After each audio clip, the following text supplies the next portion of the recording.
a conclusion his wife says is completely wrong, though Roberta Kray says her husband isn't surprised.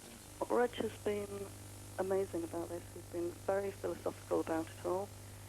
He told me last week that he expected this to happen, and I thought that was a very pessimistic point of view. Bottom line is you cannot compare the 1960s to the year 2000 on crime. You can't. It's a completely different era. No, but Steve, hang on. I absolutely accept that. Nobody's making that comparison. Of course, crime has increased in the East End as it has elsewhere. In Birmingham, in Glasgow, Liverpool, Sri Lanka. Everything's changed. But what we're talking about, they are all saying the streets were safe. Yeah, but the bottom line is in the 1960s, the media coverage is a big thing of this, because the media coverage we receive now compared to the 1960s is completely different. Nowadays, I mean, I've been watching photographs. Hang on, what do you mean we? Who are we? People, general public in Britain. Basically, we can sit now today watching what's going on in Yugoslavia. It's terrifying sight what's seen in Yugoslavia now. Now, something which happened in Yugoslavia in the 1960s, we probably wouldn't have found out, well, within about 7 days. Now we can find out about it within 7 minutes via a satellite link. And that's what I'm trying to say. That because of the media and the way it's changed, we now hear about things a lot more. Right. The Krays, basically, the Kray name sells. Rubbish. The bottom line is, I started off in the past. If you can just give us a second, Bernie. I started off basically by selling a lot of merchandise for the Krays. It was a marketable thing. I sold T-shirts, bags, mirrors, that kind of thing. People buy it. We'll come to that. I want to come on to that in a moment. What we're talking about now is not what you're selling, is whether the streets were safer. Helen, you've been trying to get in between these two a long time. Safer, much safer. I think nothing of walking home in the dark after a party or something at 2, 3 in the morning. Steve, out of these criminals, you two, should you be making money out of crime, Steve? We've discussed this, you know, across this earlier on. I mean, the bottom line is the Kray name's it's a marketable name. You look at the name, and it's a name which stands out.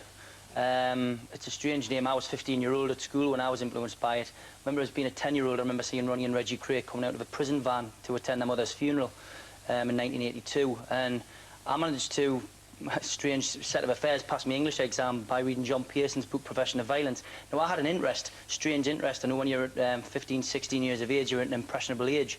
I passed a percentage of my English exam on that and decided to write to the twins. I got letters back. Obviously, they had a lot of time to spend writing to somebody like me, but I believe they had a lot of people who used to write to them on a regular basis.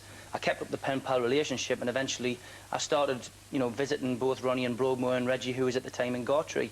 And I don't regret it for 1 minute. I still don't know and can't explain to anybody here or the public watching why I got involved with them. What was the fascination? I don't know. I mean, I remember the image. I remember the still images. You must have analysed it. Yeah, I mean, I think I was naive at the time. Certainly, I mean, I'm 28 now. As I've come forward, I've managed to take the goodness out of it. I met the twins and Charlie as rehabilitated prisoners. Obviously, both Ron and Reg. Ron was obviously in a mental institution.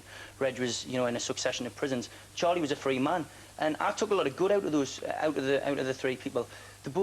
Ronnie and Reggie had both spent over 20 years in prison, and they were changed men. Obviously, you know, Sir Ivan Lawrence is here in particular, Les Martin, people who knew the twins in the 60s. They'll have seen the change. I only ever knew them as the old gentlemen, the old granddads, if you like. But you've written a book about them. Yeah, at the moment I'm in the process of looking for a publisher for my book, The Krays, the Geordie Connection. Basically, I'm, you know, talking about my experience. Mine comes from a different angle. You feel comfortable exploiting criminals to make money? I spoke to Charlie about it before. Before he passed away in April, and told him that I was putting a book together. I mean, at Ronnie's I'm not worried funeral, about him. Yeah. I'm worried about perhaps their victims or other people. It doesn't really I mean, it does concern them because obviously the Kray name will again be in the spotlight, but it doesn't concern them because it's not a rehash of You're in a way helping stories. to contribute to their kind of myth or their fame or their glamorisation. Yeah. I mean, I certainly don't deny that. I work every day of my life with victims of crime, and I work with people who've had their children murdered, and time again... What's that got to do with the Krays?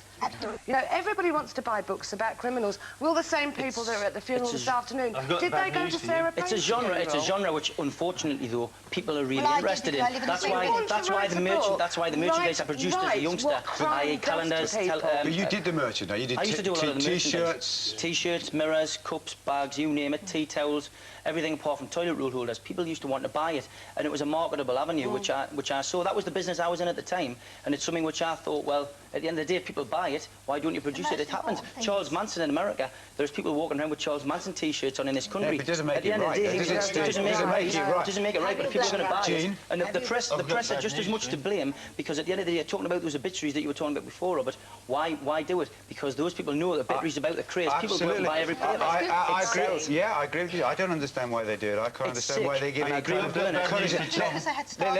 Gene, could I ask Gene first? Sorry, Bernard. Well, quite I know you're a gentleman like Tommy.